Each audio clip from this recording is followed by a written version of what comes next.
Jangan lupa like, komen, dan subscribe channel YouTube TVRI Bengkulu.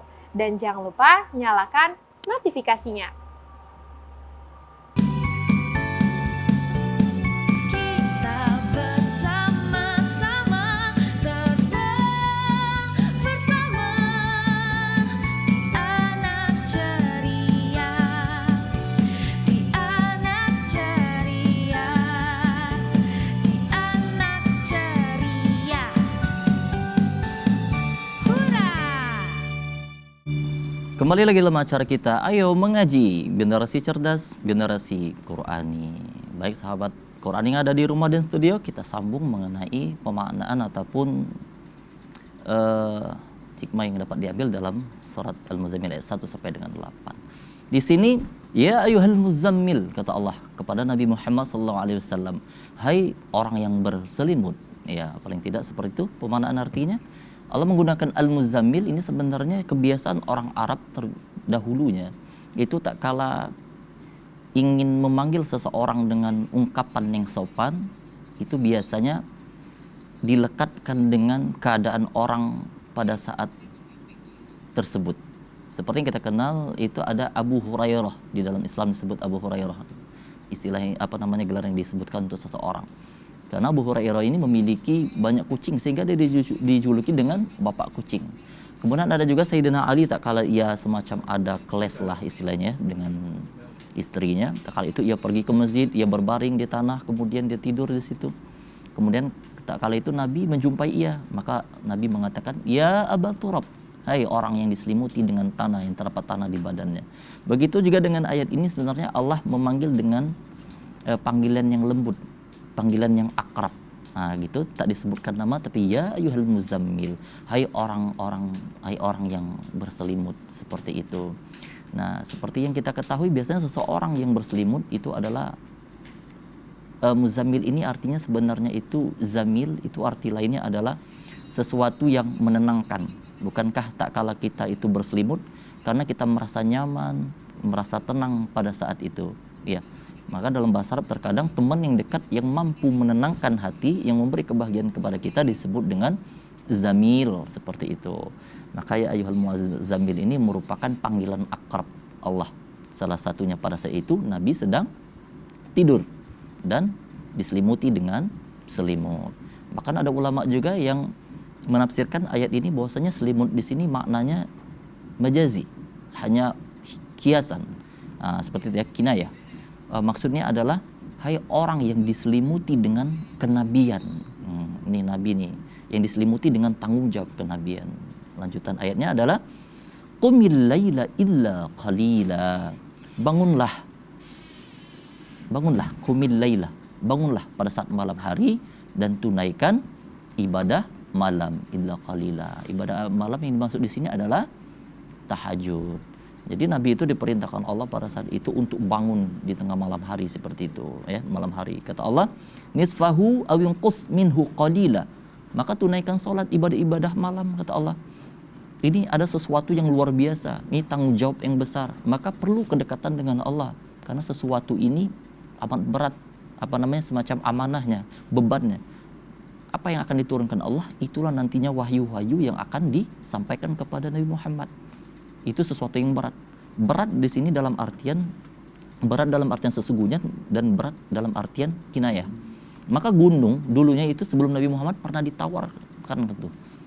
Pernah dikatakan dalam firman Allah, kata Allah itu, "Lau anzalnal Qur'ana ila jabalin", itu kalau Al-Qur'an itu diturunkan ke gunung, maka gunung tak sanggup, akan hancur lebur gunung. Karena enggak sanggup. Karena Al-Qur'an itu sesuatu yang luar biasa, berat pemaknaannya, tanggung jawabnya luar biasa. Maka tak ada yang sanggup. Siapa yang sanggup?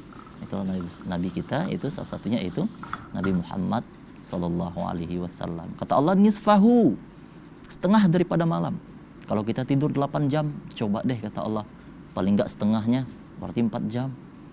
Kalau enggak bisa lagi kata Allah apa? Awin qus minhu qalila, atau lebih dikit daripada itu enggak apa-apa deh. Itu kenapa Nabi mengajarkan untuk kita itu untuk bangun tahajud, ya kan?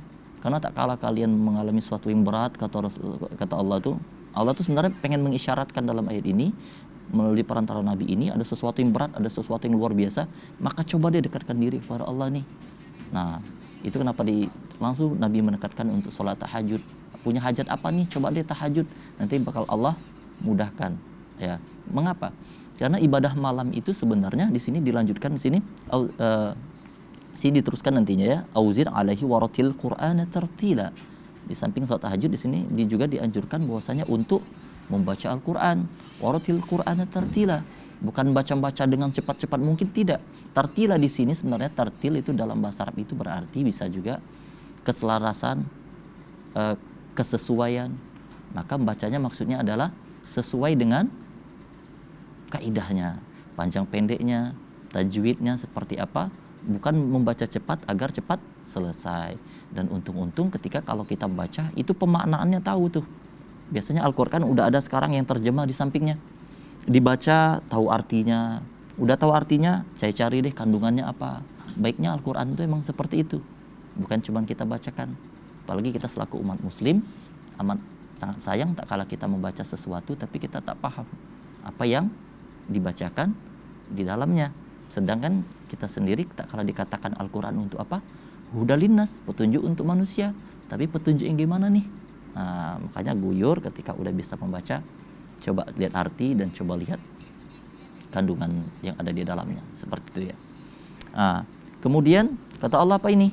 Inna sanulqi 'alaika qaulan tsaqila. Kami akan menurunkan kepadamu itu perkataan yang amat berat. Itulah wahyu tadi yang bakal turunkan kepada Nabi. Berat dari segi amanahnya maupun berat dari segi penerimaan.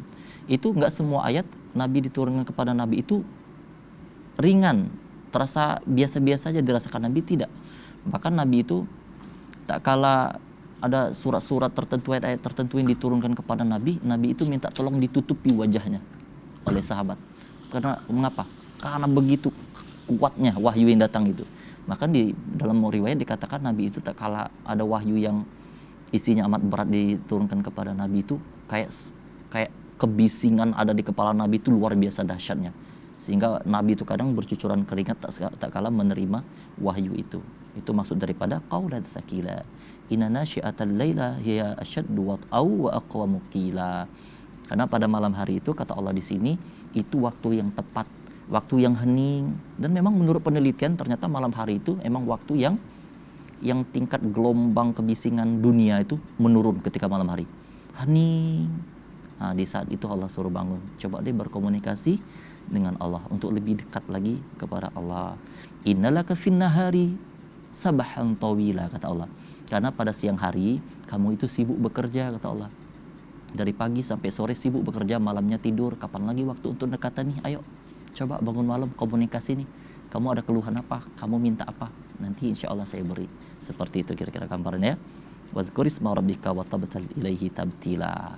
Dan bangun malam bukan untuk bangun malam saja, tapi mengingat Allah, seperti itu ya. Paling tidak kandungannya, gambarnya secara ringkasnya seperti itu. Untuk lebih detail barangkali bisa dibaca kitab-kitab tafsir yang berkenaan dengan surat Al-Muzammil ayat 1 sampai 8 dan seterusnya ya. Baik sahabat Quran yang ada di rumah dan studio, itu tadi udah kita jelaskan kandungan yang terdapat dalam surat Al-Muzammil khususnya ayat 1 sampai dengan 8. Sesi selanjutnya itu alhamdulillah kita telah ditemani oleh sahabat-sahabat Quran yang ada di studio ya. Studio nanti insyaallah saya minta tolong kepada rekan-rekan sini satu persatu untuk membacakan ayatnya. Ya, nanti kita coba bahas panjang pendek tajwid dan lain sebagainya. Tentunya sesudah iklan yang satu ini.